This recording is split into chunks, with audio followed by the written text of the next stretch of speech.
2.83, or we may write this 2.83%. So we have calculated two normal strains along x-axis, along y-axis. Now to calculate the strain of edge, so this is deformed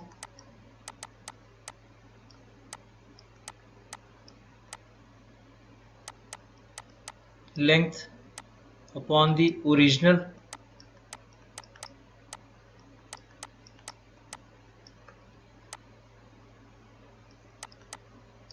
length.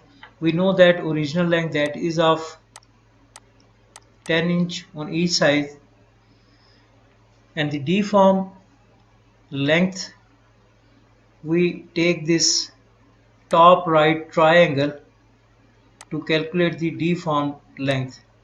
And if I draw this top right triangle,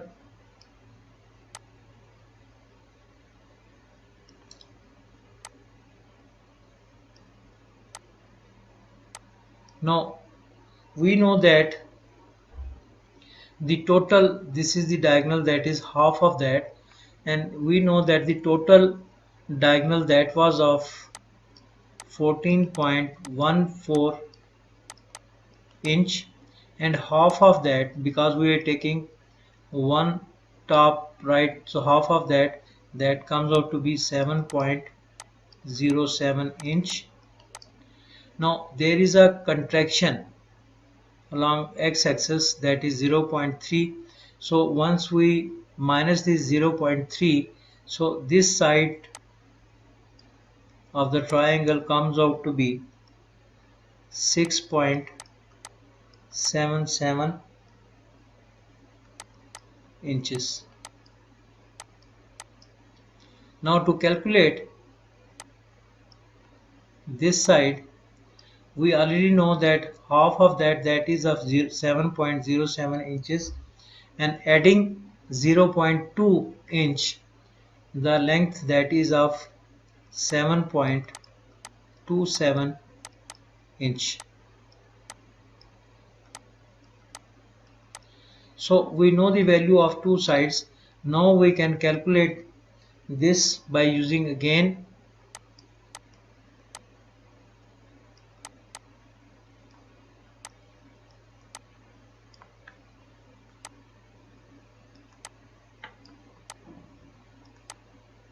that is 7.27 inch square plus 6.77 whole square on root.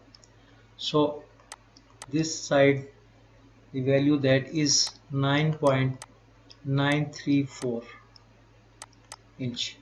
So the deformed, after deformation, the length is reduced to 9.934 inches out of 10. So the deformation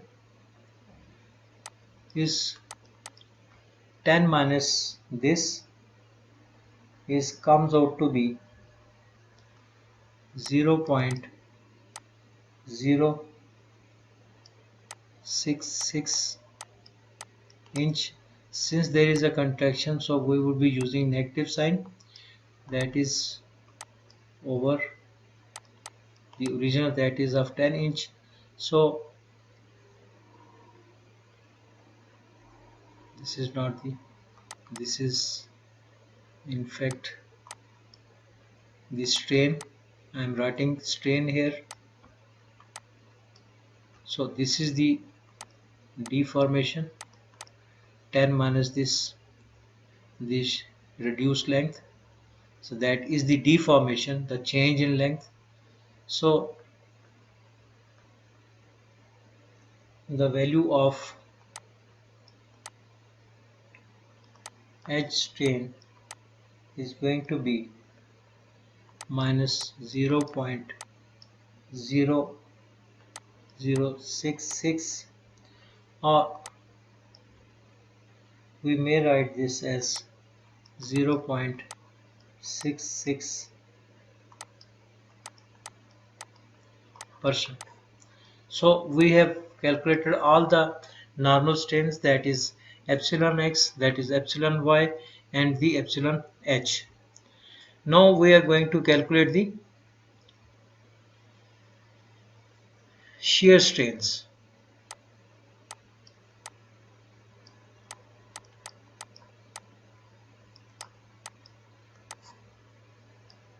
To calculate shear strains, again we would be using the top right triangle, and we have already calculated the side dimension. This is 6.77 inch, this is 7.27 inch, and the edge length, that is of 9.934 inch.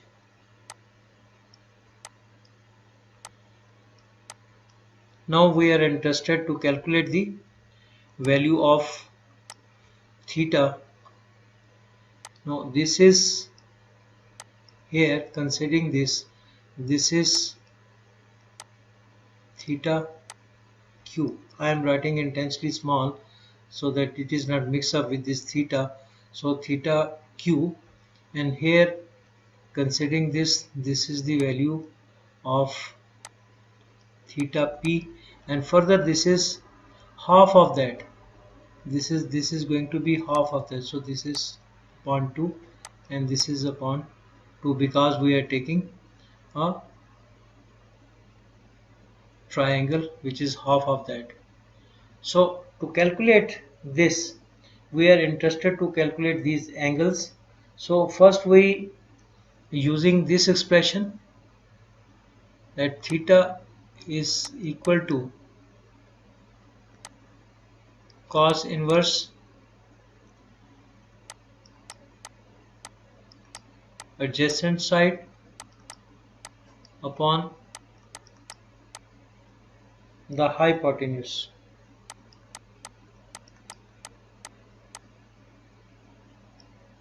So using this expression, let's say theta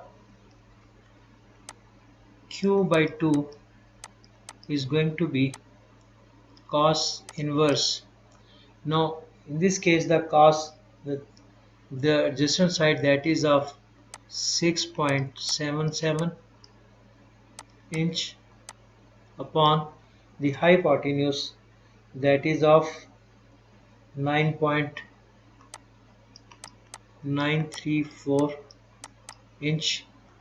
So this, the value of this is come to be 47.039. So the total theta q is going to be, multiplying with this 2, we get 94.078. Now to calculate the value of theta p on 2, again using same expression, cos inverse. Now in this case the adjacent side, that is going to be 7.27 inch divided by 9.934 inch, and the value that is going to be 42.959. So total theta p, taking both in or multiplying with the 2, we are getting 85.0 919. Now these are the values of theta p, and this is the value of theta q. Now to calculate the shear strains,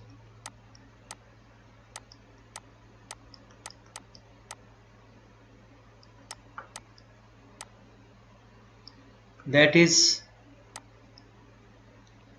gamma theta is pi by 2 minus the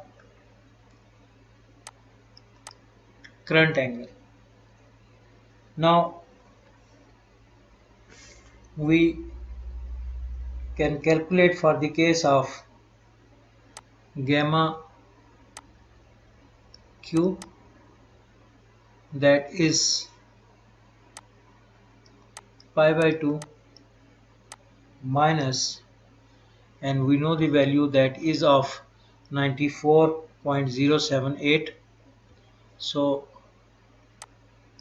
94.078, so that comes out to be minus 4.078. To convert it into radians, we have to multiply with the pi divided by 180.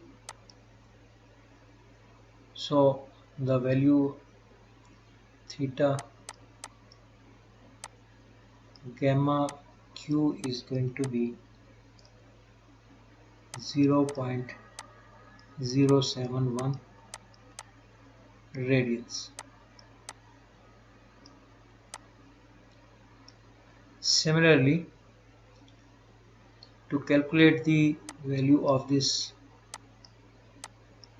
gamma p, again pi upon 2 minus the value of this current angle theta, that was 85.919. So using 85.919, this comes out to be 4.08 degree, and to convert into radians we have to multiply with this pi upon 180. So this gamma p is going to be 0.071 radians. So with this we have calculated three of the normal strains, that is the epsilon x, epsilon y, epsilon g, and the two normal shear strains, that is gamma q and gamma p. With this we end our discussion here.